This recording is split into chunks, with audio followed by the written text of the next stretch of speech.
Ayan, prito tayong talong. Magbabalot na tayo ng eggplant roll. Ito yung ating eggplant. Ayan. Tapos kumuha ako ng kaunting minced pork. Ayan. Ganyan-ganyan natin. Ito na ang ating roll eggplant. Pinuto na tayong kanyang sauce. Konting puree. Ayan siya. Mag-bake na tayo ng eggplant. Ingredients niya. Ugin lang yan. Sauce niya. Ilalagay na natin. Ganito ang design niya mga guys. Pusukan din natin siya ng ito. Cherry. Ituhog natin dito sa ating ayan.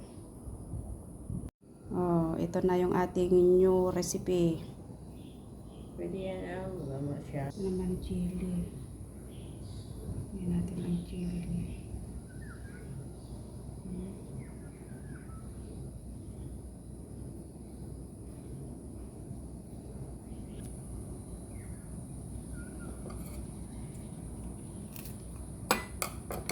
Sarap. Ayan na siya. Ito yung ating fresh tomato, tsaka ating green chili. Ayan, ito na siya. Tapos, ang atin na lang mamaya ang ating sauce. Ito na. Ayan, ang ating eggplant. Ang ating sauce.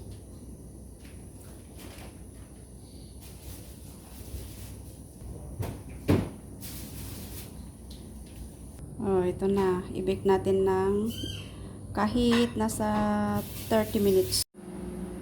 I-start na po natin i-bake ang ating eggplant. Ayan, i-bake na natin. Ito na siya.